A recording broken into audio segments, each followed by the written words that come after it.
Hello, yes, a good morning, a good afternoon, or a good evening to you, however you may be listening and wherever you may be listening. This is the latest edition of the Bolden Sports Media, and just like always, I'm coming to you at the end of a very busy week, and particularly today, a very, I don't know how many times I can say, very interesting and groundbreaking day in the NFL for the reasons that I'm sure you will know, even if you read the title of this podcast or not. And don't worry, we will be getting into exactly that. But first, before we start that, I do need to do the admin, which is as simple as just saying thank you.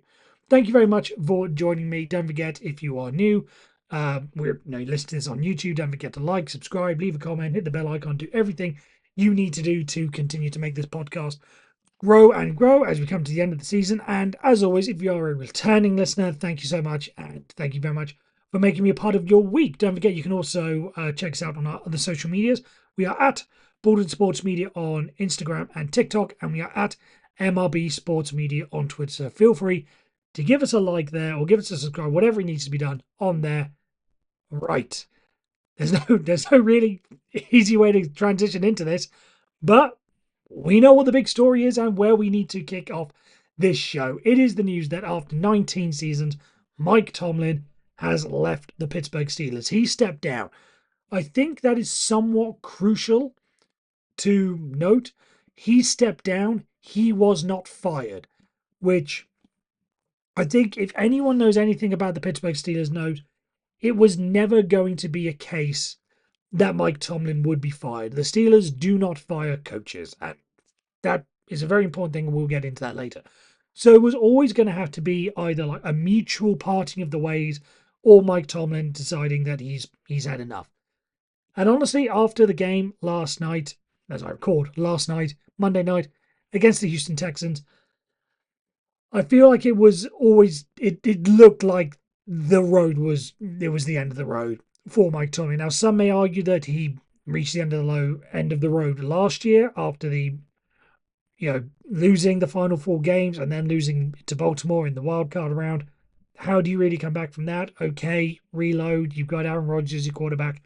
Fine. But I think when the vast majority, and we've started to hear more and more the fire Tomlin chance, we heard it, a couple of weeks ago, was against the Buffalo Bills. That sentiment has been there for a while it's pretty split amongst the Pittsburgh Steelers fan base about whether or not they want to keep Mike Tomlin or not. But now that it starts to get vocal, and I think just with the loss last night, it finally tipped, if it hadn't already, finally tipped over the edge. So the majority of the Steelers fans are now in the Tomlin out position. And I think it was gonna take something to convince them otherwise.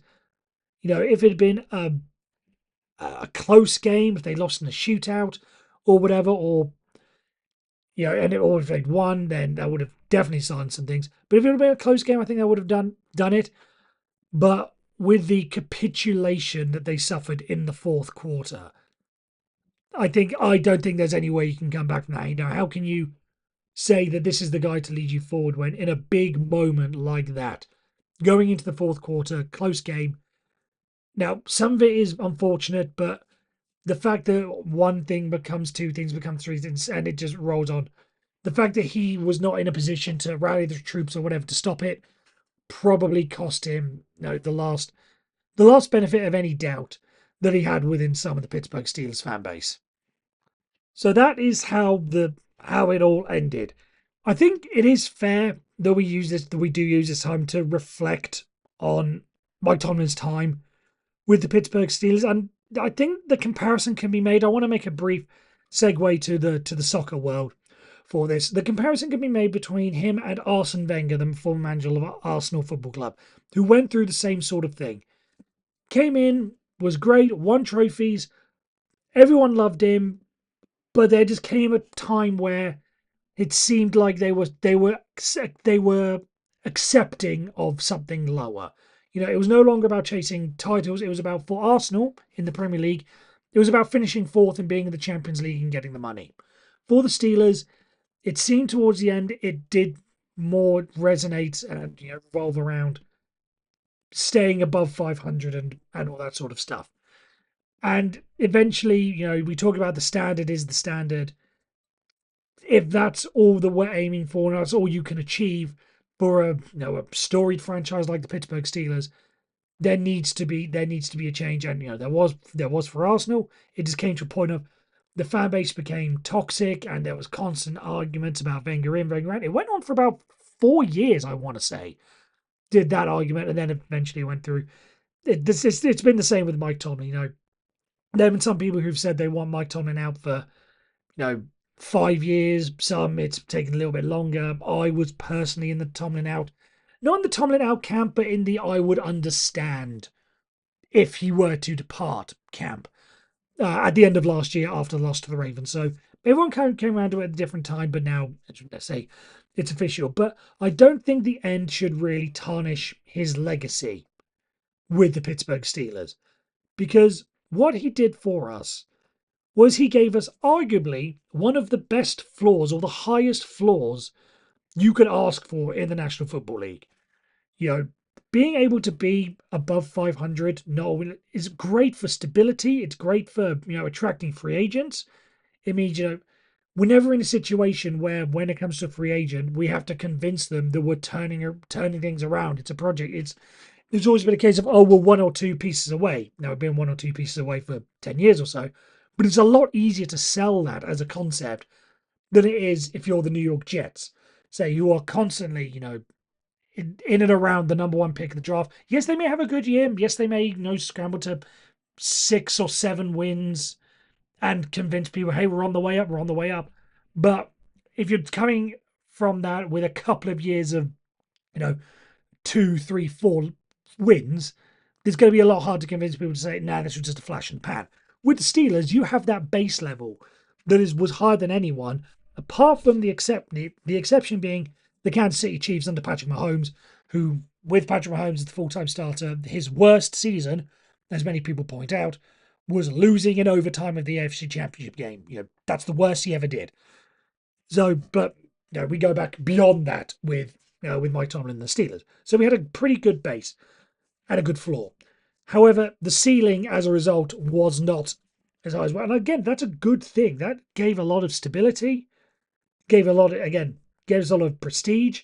But at the end, it did cost us, because, as I've said before, when you are that high in the draft, you have to give up more to move up in the draft, because your other pick is so high.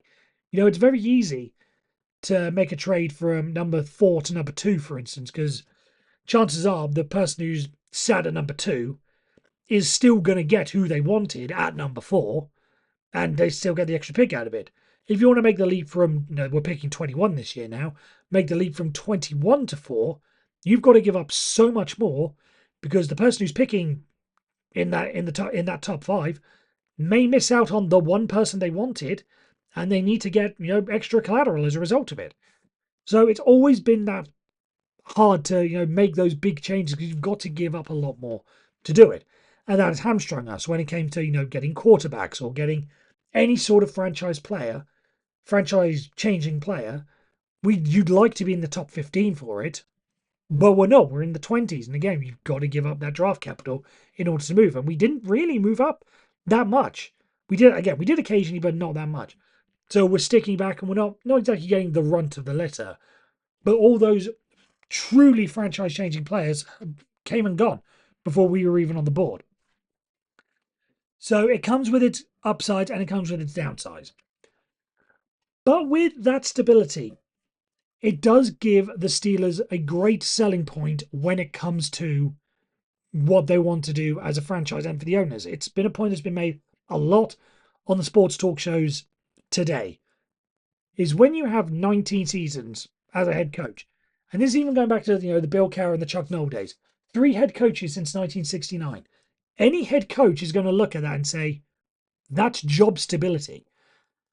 I think this now makes the Pittsburgh Steelers the number 1 coaching vacancy in the NFL. And this isn't anything to do with like roster construction or the quarterback that you get to work with, because other teams have better quarterbacks to work with. But when you are a coach looking at that, how many of you are going to look and say, or if you were a coach, say, okay, the Atlanta Falcons, how many coaches have they been through in the past 5, 10 years? How many coaches have the Giants gone through in the last 10 years? The Dolphins, the Cardinals, for instance. I know the Ravens have also been pretty stable when it comes to their head coaching, but I think when you factor in the Lamar Jackson situation and the fact this new head coach will probably get to choose what he wants to do at quarterback rather than being stuck with Lamar Jackson. Now, there are better quarterbacks to be stuck with, but the fact he gets to choose that element of it, I think makes the Pittsburgh Steelers now the number one coaching destination around the league ahead of the Baltimore Ravens. So that's pretty much it. That's what Mike Tomlin has leaves behind, a stable franchise, and good luck to him in wherever he goes. Is he gonna go to TV, which I think is probably his likely destination. I think when you've been 19 years somewhere, I know that there's a competitive element to it, but I think he needs some time off to just refresh, recharge the batteries as well. And I think, again, when you look at the coaching opportunities out there, you look at where things are seemingly going to go. It seems as if John Harbaugh is going to go to the Giants. I therefore don't think that Mike Tomlin taking the next best job would be the Ravens. Something tells me I don't think he's going to take that job just because I think he is pretty loyal to Pittsburgh. I can't see him jumping to a rival like that. Same thing for the Browns. So I think he's going to wait out a year and see what happens. See if any more attractive jobs come up. Don't know exactly where that might be. I saw one person, I can't remember who it was, mention that if things go south, the Dallas Cowboys may be in play, which I think would be very, very, very, very interesting. Another one to maybe keep an eye out if things don't go well in Tampa. That's where he, cut his teeth on the defensive side of the ball. I could definitely see him being a Tampa Bay guy, following in the footsteps of, Tony Dungy, who was his head coach. Yeah, I'm pretty sure this time next year there will probably be a few more attractive offers and opportunities out there than the Titans, the Browns, the Cardinals, the Dolphins, the Falcons. I think next year you're probably more likely to get better, more attractive job openings, and I think that's where he is going to go. Now, on the subject of coaches and all these teams, the second subject I'm going to go through is just to give I don't want to say a quick overview because there are so many moving pieces and so many head coaches that are getting these interviews, or assistant coaches, former coach, or whatever, that are getting the interviews. It's hard to keep track of them all. But I do just have a couple of thoughts that I want to go through.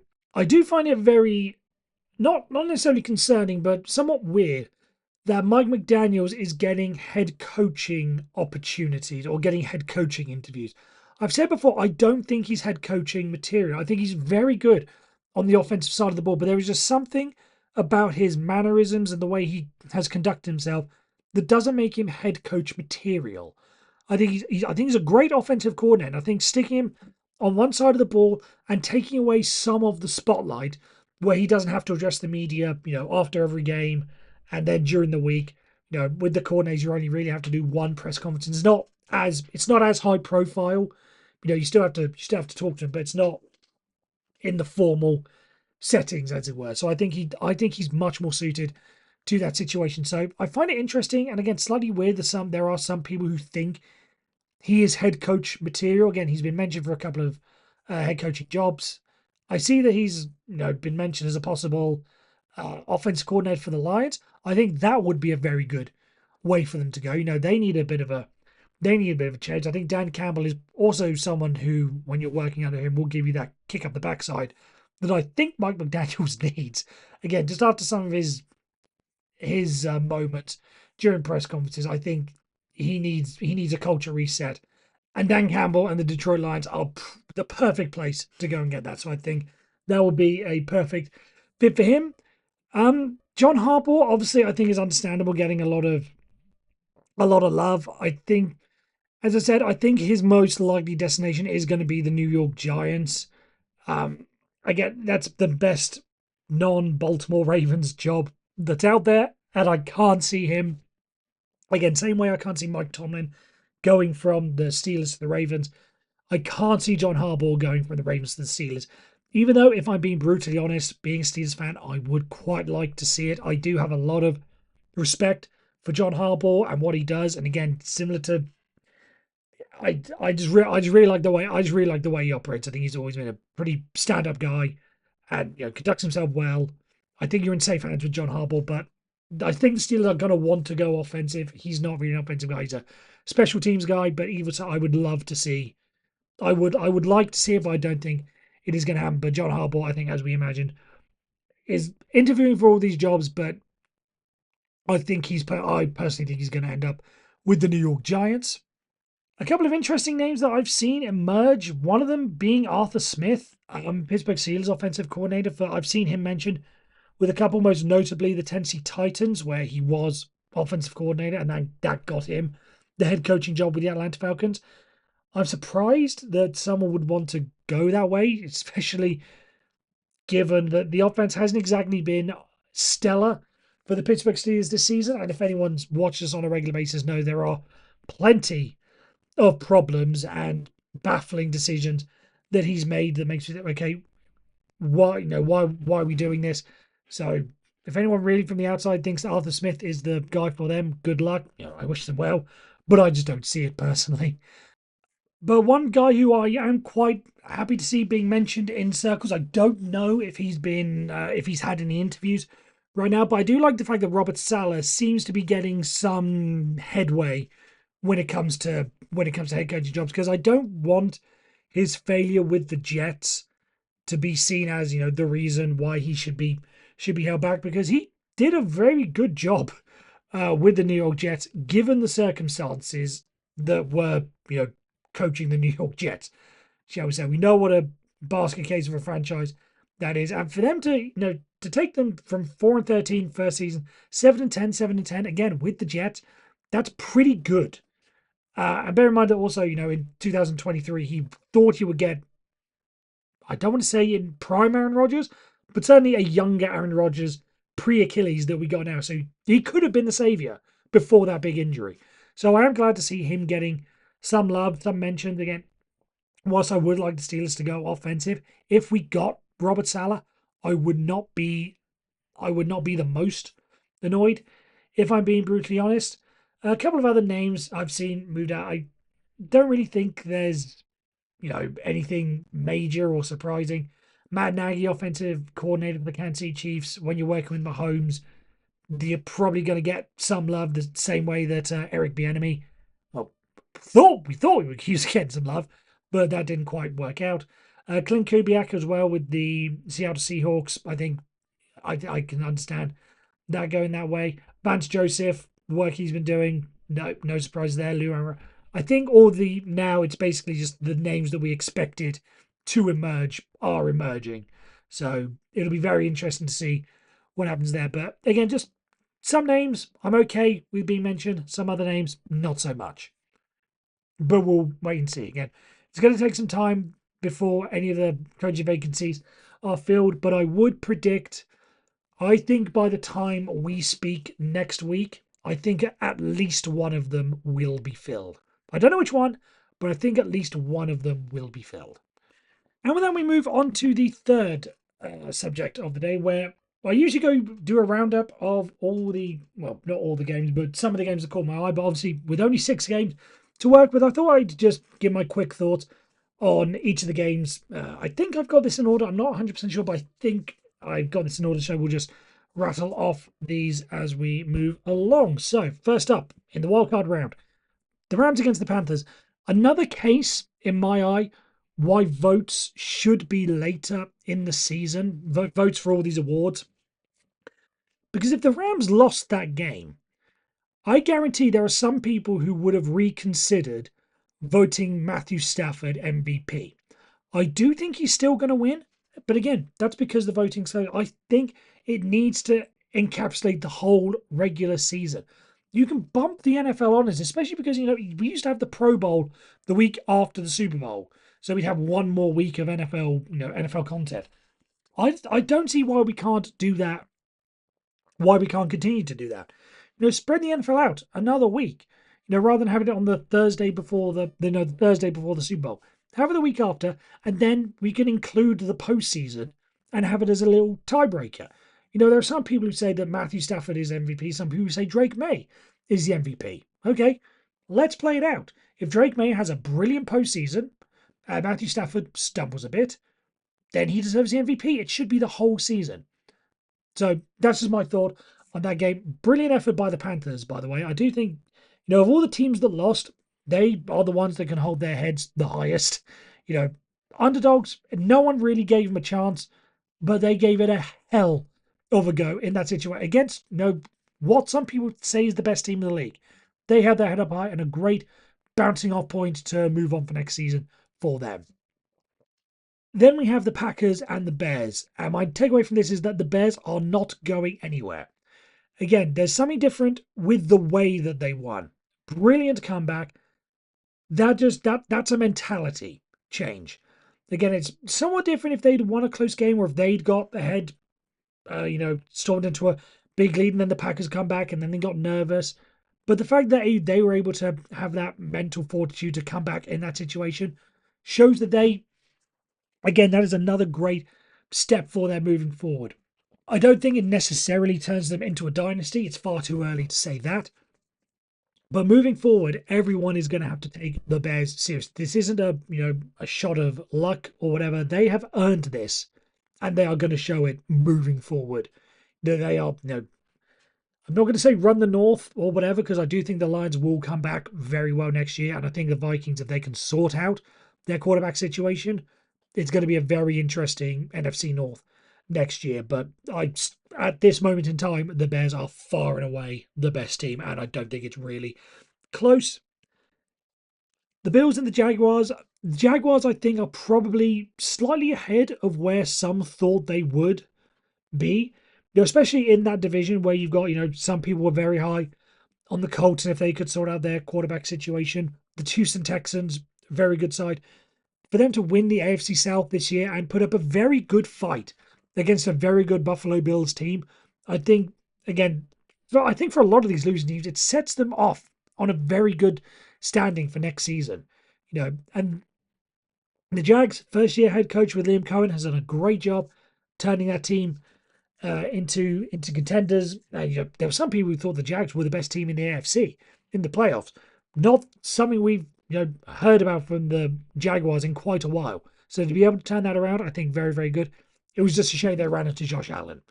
I think that's really the only thing. And again, include the postseason, Josh Allen may be getting a couple more MVP votes, but we'll have to wait and see on that one. The 49ers and the Eagles, it was always going to be a close game. And I don't see why there's talk about Nick Sirianni possibly losing his job as a result of this. That is, the 49ers on their day are one of the best teams in the NFL. And they then had to do it without George Kittle, but still gave a great show for themselves. I don't think there's any shame for the Eagles in losing to the San Francisco 49ers. This has become a bit of a battle over the past couple of years in the battle for supremacy in the NFC. I don't think there's any shame in losing to the 49ers, especially in a close manner that they did. So I don't see why Nick Sirianni is being, brought up as, potential, hot seat territory as a result. Still doing pretty well, still running the NFC East. I don't think there's going to be many challenges for them next season, because I don't think the Giants are turning it around straight away. I think they will soon, especially if they get Harbaugh. Dallas Cowboys, can they sort themselves out? Can they get out their own way? What's going to happen with the Washington Commanders and if Jaden Daniels gets back to his best? So I think the Eagles still far away. I don't think there's any concern for Nick Sirianni just yet. The Chargers and the Patriots, I think the main concern here is Justin Herbert and what he does, or rather does not do, in the postseason. I know that there are some learning struggles. I know some people talk about how Peyton Manning didn't exactly light the world on fire in his postseason, when he started his career. But the struggles for Justin Herbert, he's franchise quarterback. No one's taking that away from him. But there are going to be a lot of questions hanging over him for a while if he does not sort himself out big time when it comes to these big moments. Again, Patriots are a very good team, number 2 team in the conference, deservedly so. But to fall short again, go one and done, is going to raise a lot of questions about what you can do moving forward and what it is going to take for you to get over that hump. And finally, the final game of the round. I don't think there's really any more that needs to be said. Brilliant performance by the Houston Texans. I think we all knew their defense was going to stifle Aaron Rodgers and the Steelers. I don't think we quite expected it to be quite that big. And then obviously the two big killer plays towards the end. Well, it was really the strip fumble, the strip sack fumble recovery kind of put that's when I knew the game was over because I didn't think the Steelers were going to score again. Then the Texans went and scored the touchdown and put the game to bed. Then there was the desperation throw, interception, and yeah, kill the game.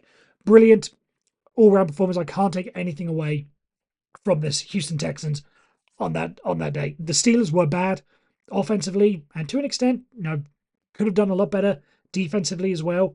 But all around, Houston Texans showing why some people, have tipped them to do well. I think when they go to New England this week, they are going to give the New England Patriots a hell of a scare. With that defense, Drake May still young in his playoff career, still maybe getting a little bit now. That's gonna be a brilliant game to watch. I don't think anyone can really argue that. And finally, before we go, a fun story of the week, and boy, do I need a fun story to talk about. I know this has done the round, and I still don't know which way to think about this, but in between periods of an AHL game, I believe it was the Hershey Bears, but they brought out some young kids to, as some teams do. At halftime, they'll bring young kids out to play, give them their moment on the ice. The Hershey Bears, let these kids play, and a fight broke out between what looked like under 10 players. And I've heard some reports say that it was staged. I've heard some that say it was real. Some that was staged because the parents weren't exactly diving on the ice to break anything up. Nor was anyone really. But if it was staged or if it was real, it's just funny to see these young kids involved in hockey fights and not really, you see hockey fights, big players, they know what they're doing. These little kids clearly did not. And it was a brilliant spectacle. Again, if it was staged, even better.